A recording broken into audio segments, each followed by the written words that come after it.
आज लाईव्ह येण्यामागचं कारण आता रात्री 12:30 वाजत आले आणि आता एवढं उशिरा मी ज्या प्रभाग क्रमांक 38 मध्ये निवडणूक लढवतोय त्या प्रभागाचा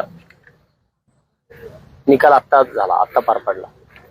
परंतु या सगळ्या गोष्टी करत असताना मला एक बाब जी एक कायदेशीर दृष्ट्या अडचणीची वाटली.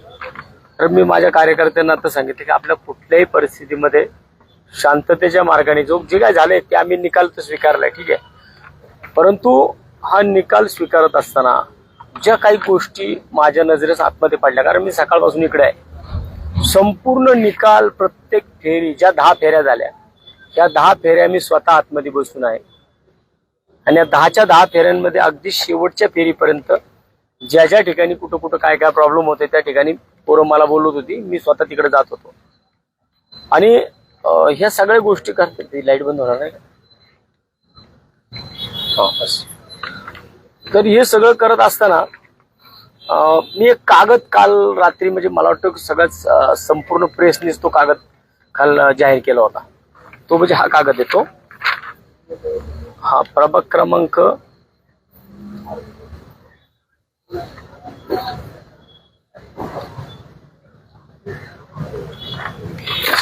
आता काय माहिती का, याच्यामधून कितपत फायदा होईल काय होईल ह्या गोष्टी आता तो विषय संपलेला आहे. परंतु ज्या काही गोष्टी इथं समोर आल्यात त्या गोष्टी तर मला वाटतं की नागरिकांसंग बोलणं गरजेचे आहे. आता अनेक ठिकाणी निकाल झाले, चुकीचे निकाल झाले म्हणतात असं लोक, काही ठिकाणी कार्यकर्त्यांनी आंदोलनं केली, काय बंद पाडापाडी केली, बऱ्याच काही गोष्टी झाल्या.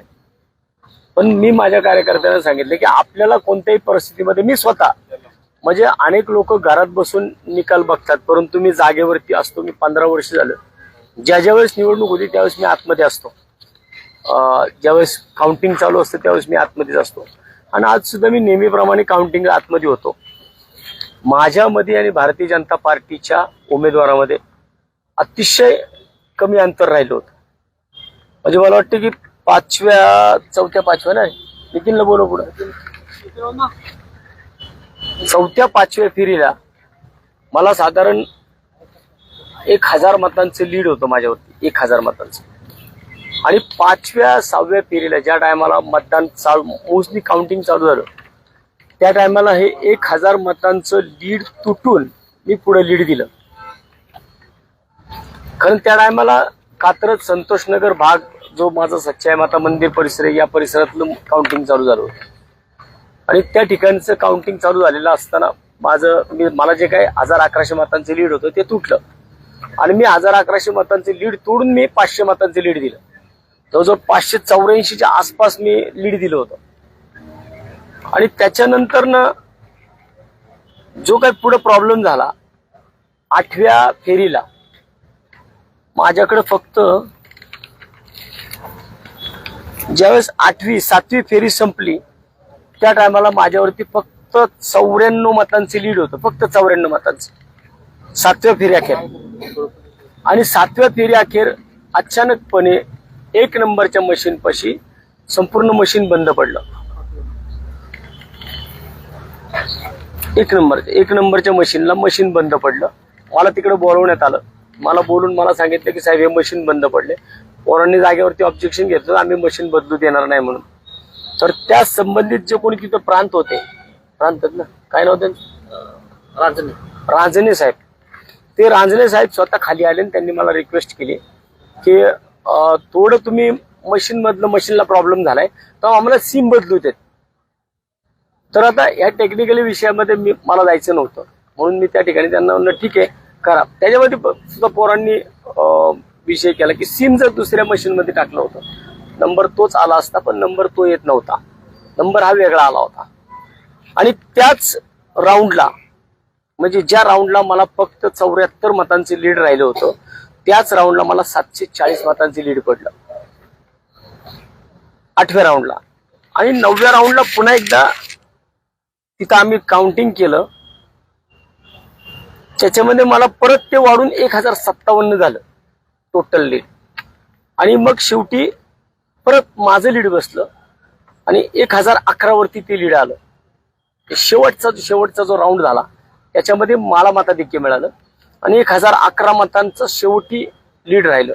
परंतु हे सगळं करत असताना माझा मॅडमच्या विषयावरती बारकाईने लक्ष होतं आणि मी कालच्याला जो हा पेपर होता ना, हा पेपर माझ्या एकदम नजरेत होता. कारण बऱ्याच जणांनी मला हे फायनल अकाउंट टाकली होती, फायनल अमाऊंट टाकली. त्याची म्हणजे किती झाली,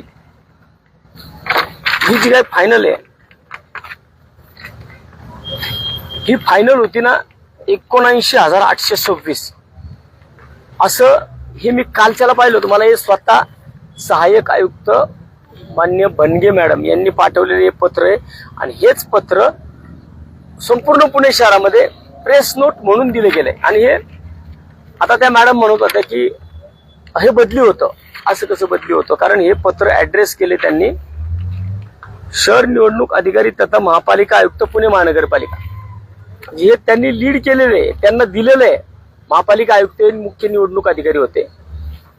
अतिशय जबाबदारीने त्यांनी इकडे सही केली आणि सही करून त्यांनी आयुक्तांना हे पत्र दिलं. ही प्रेस नोट दिली आहे आणि मला हे जे मिळालं हे रात्री उशिरा मला मिळालं. मी ज्यावेळेस बनगे मॅडमला म्हटलं की आज फायनल आलं का, किती मतदान झालं, काय झालं म्हणून, तर त्यांनी मला हे पाठवलं. याचीच आता ही प्रिंट आहे. मग माझा एक प्रश्न मॅडमला मी आता केला की 79,826 हे तुम्ही म्हणले सकाळी 7:30 ते 5:30 या कालावधीमध्ये प्रभाग क्रमांक 38 मध्ये 79,826 मतदान झालं. आणि ज्यावेळेस मॅडमने फायनल डिजिट सांगितलं आता, म्हणजे जर तुम्ही कालच्याला जी प्रेस नोट केली ना 79,000ची, 79,826 ची जर तुम्ही फायनल प्रेस नोट केलेली आहे, जी की तुम्ही जबाबदारीने पत्र मान्य आयुक्तांना दिलेलं आहे. आयुक्त हेच मुख्य होते त्याच्यामध्ये ना, निवडणूक अधिकारी म्हणून. इथं यांना जो तुम्ही 79,826 पत्र दिलं आणि ज्या टायमाला मॅडमनी शेवटचा आकडा मी मुद्दामून एकदम मी नितीनला सांगितलं होतं की माझ्या लक्षात आलं की काहीतरी आकड्याला घोळ होतोय. कारण त्यांनी अचानकपणे मला जो आकडा सांगितला होता तिथं, म्हणजे जो माईकवरती सांगितला त्यांनी,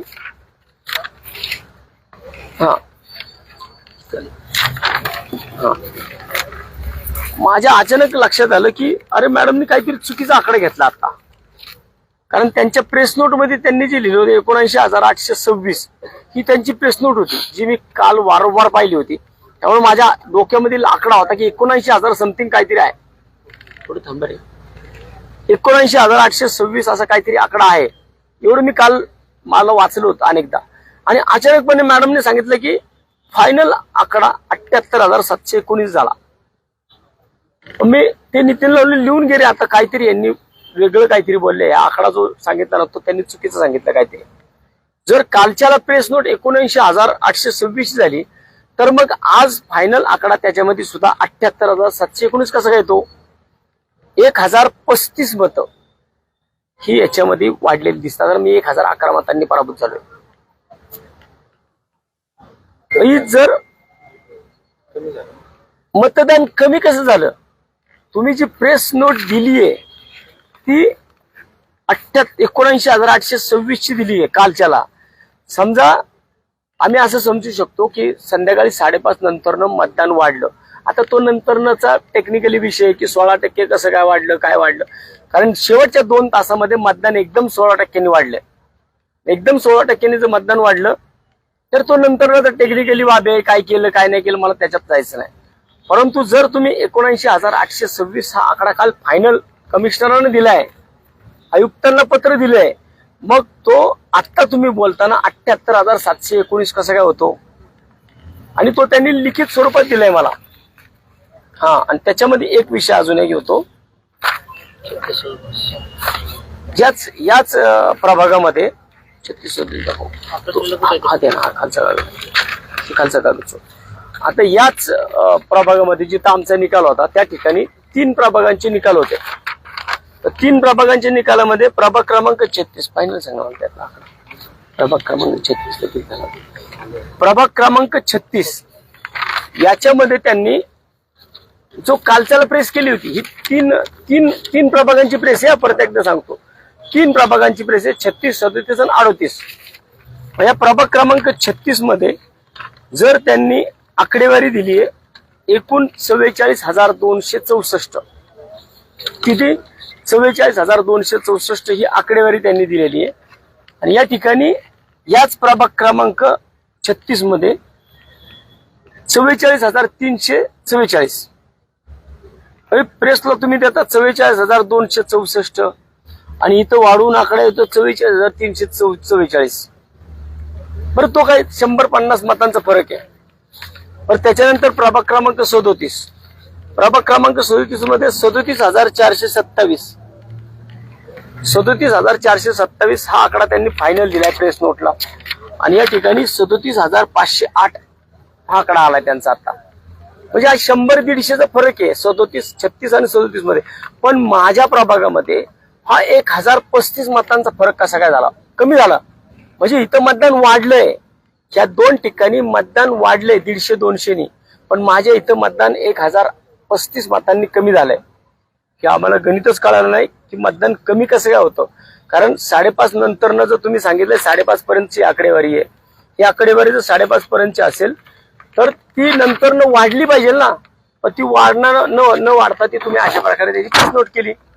आणि प्रेस नोट केल्यानंतर सुद्धा इथे एक प्रॉब्लेम दुसरा असा झाला,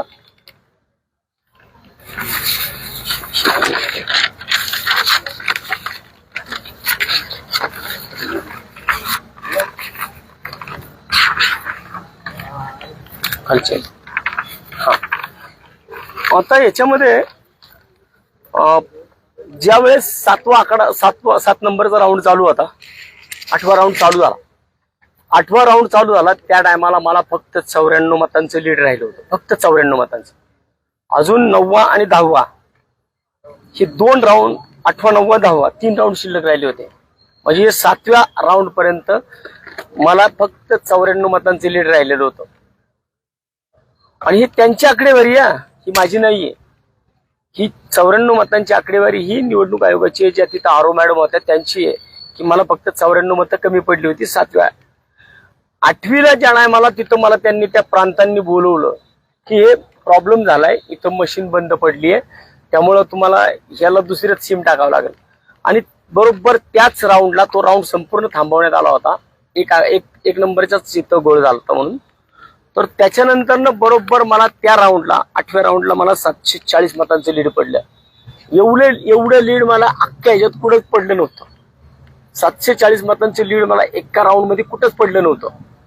हे पहिल्यांदाच मला राऊंड 8व्या नंबरच्या राऊंड मध्ये मला 740 मतांचं लीड पडलं.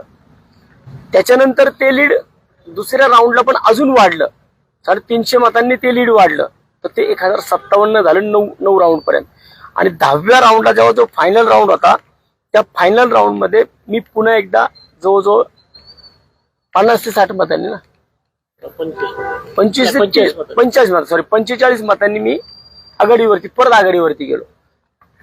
सांगायचं हे एवढंच आहे की अशा प्रकारे जर निवडणूक होणार असतील ना तर मग चांगली लोक राजकारणात राहणार नाहीत. आज या ठिकाणी जर आपण पाहिलं, मला वाटते हा जो मी काही संशय व्यक्त करतोय हा सगळ्याच उमेदवारांनी घेतला पाहिजे. कारण मला वाटते सगळेजण आपले हारलो पडलो म्हणून निघून गेले होते बाहेर.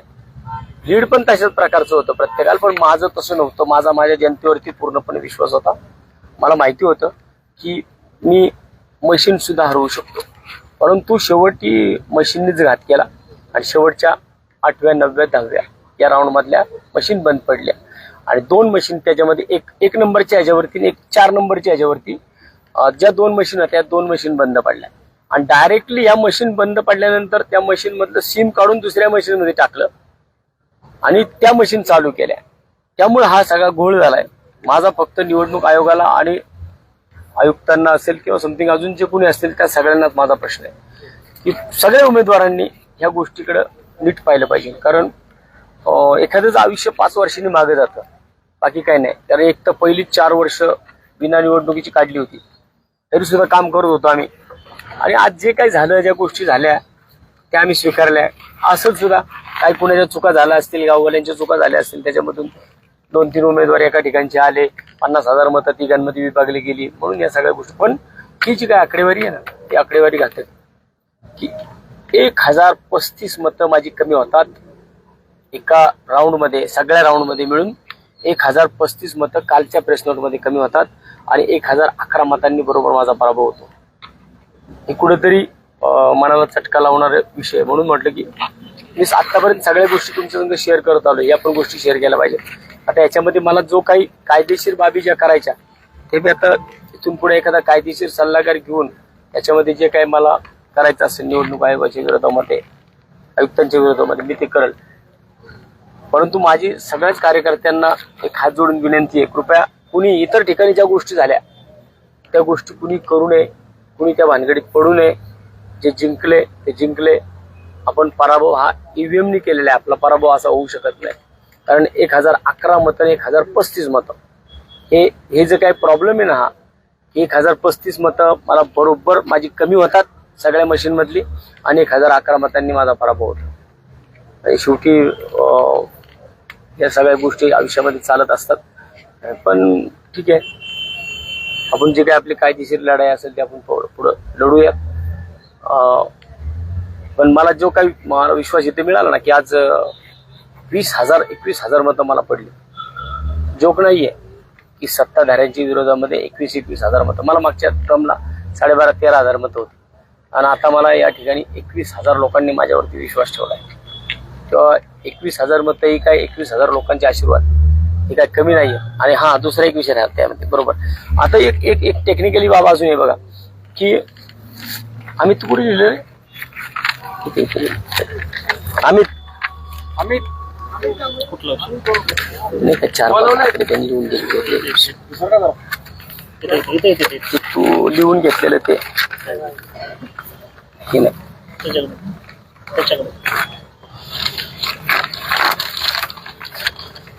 किती जाहीर केलं होतं ते 77,719 पुढलं मध्ये केलं होतं. आणि नाही रे बाबा ते नाही का शेवटी 75,000 ते कुठे लिहिले ते त्याच्यात आहे का ह्याच्यात आहे का नाही माझ्याकडे त्याच्याकडे ते त्यांनी आकडा ह्याच्यामध्ये बघा आपल्याला एक सांगितलं होतं सगळ्यांना कदाचित प्रत्येक जण 19-20 लाख लोकांनी मतदान करायला गेले होते आणि प्रत्येकाला सांगितलं जात होतं की तुम्ही 5ही बटणं दाबल्याशिवाय तुमचं मतदान पूर्ण होणार नाही. बरोबर. जर तुम्ही असं म्हटलं होतं ना, प्रत्येक निवडणूक अधिकारी आपल्या मतदान करायला गेलेल्या माणसाला सांगायचा की तुम्ही 5 बटन दाबल्याशिवाय तुमचं मतदान पूर्ण होणार नाही. मग तुम्ही जर 5 बटन दाबल्यानंतर मतदान पूर्ण होणार नाही, मॅडमने आत्ताचा आकडा किती सांगितला होता? 78,719. हा, पहिल्यांदा सांगितलं 19,826 आणि नंतर सांगितलं 78,719 म्हणजे 1,035 मतं तिकडे कमी केली. म्हणजे जर तुम्ही म्हणत होता ना की 5 बटन दाबल्याशिवाय तुमचं मतदान काउंट केलं जाणार नाही, याचा अर्थ सगळीकडेच म्हणजे ह्या प्रभागातल्या 5ही गटामध्ये अ ब क ड ई या ठिकाणी सगळीकडे 78,719 मतदान होणं गरजेचं होतं. बरोबर ना. कारण 5 बटन दाबल्याशिवाय तुमचं मतदान पूर्ण होत नाही असे अधिकारी म्हणत होते. याच्यामध्ये मला कोणीतरी समजून सांगितलं पाहिजे ना बाबा की मग असं कसं काय झालं. ब मध्ये जर इथं 78,719 मतदान झालं, 719 मतदान झालं होतं, तर ब मध्ये सुद्धा ती आकडेवारी तेवढीच यायला पाहिजे होती 78,719ची. तर ब मध्ये आली 75,229, क मध्ये आली 75,229, ड मध्ये आली 75,229 आणि बरोबर ई मध्ये ती 78,719 कशी काय आली. 3 हजाराचा डिफरन्स पडलाय. आणि हे स्वतः मॅडमनी त्यांनी असेल ना, त्यांनी रेकॉर्डिंग असेल, त्यांचा कॅमेरे होते तिथं सगळे. कारण आम्ही सगळे लिहून घेत होतो शेवटचं. कारण मला माहिती होतं, मी अनुभव घेतलेला होता मागं, की शेवटच्या ज्या फेऱ्या असतात ना त्या फेऱ्यांमध्येच नेमका प्रॉब्लेम होतो. कारण मी अगदी सुरुवातीपासून मी लीडमध्ये होतो. मग 8व्या 9व्या 10व्या इथं ज्यावेळेस वाटलं की आता काहीतरी पुढे होऊ शकतं, मग त्याच्यानंतर मशीन बंद पडल्या. परंतु मागच्या बाजूला ही लोक गेलीच नाहीत. एवढं खोलात कोण जात नाही. मी गेलो. 75,229, 75,229, 75,229 BCD या तिन्हींना एवढंच मतदान होतं. आणि फक्त ई मध्ये 78,719 कसं काय होतं का? आमची बटणं जास्त दाबत होते का? 2-2 वेळा दाबली का? या मतदारसंघामध्ये या प्रभाग क्रमांक 38 मध्ये 6,000 दुबार मतदान आहे. 12,000 जास्त. 12,000 दुबार मतदान होतं, 12,000. मग तुम्ही काय केलं होतं त्याच्यामध्ये की तुम्ही प्रत्येकाकडनं एक लिहून घेत होता, प्रतिज्ञापत्र, हमीपत्र. एक जो दुबार माणूस यायचा त्याच्याकडनं हमीपत्र आम्ही ते मागितलं, आम्हाला ते पण दाखवलं नाही तुम्ही. किती लोकांचं दुबार मतदान झालंय? जर 12,000 लोकांचं दुबार मतदान होतं याचा अर्थ 6,000 लोक एक्स्ट्रा याच्यामध्ये लागलेली होती. मग त्या माणसांचं जे तुम्ही हमीपत्र घेतलं होतं त्या हमीपत्र म्हणजे 6,000 लोकांचं हमीपत्र घ्यायला पाहिजे. आणि अगदी बालिशपणाचं उत्तर मॅडमनी त्या ठिकाणी, ज्या आरो मॅडम होत्या त्यांचा अभ्यास किती मला माहित नाही, कारण बाजूला जे काही प्रांत बसलेले होते रांजणे साहेब, हे रांजणे साहेब तहसीलदार सगळं प्राउंटिंग करत होते, हेच सगळं सांगत होते मॅडमला. आणि एकंदर त्या गोष्टी सगळ्या आम्ही आमच्या नजरेत टिपत होतो. त्यामुळं मॅडमनी आम्हाला सांगितलं की आम्ही फोन करून माहिती घेतली, म्हणजे याचा अर्थ तुम्ही चुकीचं दिलं होतं ना कमिशनरांना. आणि हे जे दिले ना मला, हे स्वतः सहाय्यक उपायुक्तांनी दिलेले आहेत, मनगे मॅडम यांनी दिलेलं आहे. अशा पद्धतीने जर निवडणुका होणार असतील, एखाद्याच्या 5-5 वर्ष आयुष्याचं असं मागे जाणार असेल तर न बोललेलंच बरं ह्या विषयावरती. परंतु मी कायदेशीर जी लढाई आहे याच्यामध्ये अगदी एखाद्या चांगल्या कायदेशीर वकिलांना या बाबतीमध्ये बोलून मी याचा माझा जो लढा आहे तो चालू ठेवेल. निर्णय काय होईल तो माहित नाही, परंतु हे मात्र नक्की आहे की इथं काहीतरी झालंय. मी ईव्हीएमचा घोटाळा म्हणणार नाही, परंतु जो प्रॉब्लेम झाला, कमी मतदान कसं झालं, जे रात्री 1 दाखवलं, 1035 मतं तुम्ही कमी दाखवताय आणि 1011 मतांनी माझा पराभव होतो. हा कसं काय, हे गणित मला कळलं नाही. शिवाय माझ्या जर ई मध्ये 78,719 मोजले जातात, तर बी मध्ये, सी मध्ये, डी मध्ये तेवढे तिथं सुद्धा तेवढंच मोजलं जायला पाहिजे होतं, कारण तुम्हीच कंपल्शन केलं होतं 5 मतदान केल्याशिवाय मतदान पूर्ण होणार नाही. मग सगळीकडे एकच आकडा का नाही आला? एवढंच या ठिकाणी आज सांगतो. खूप उशीर झालाय.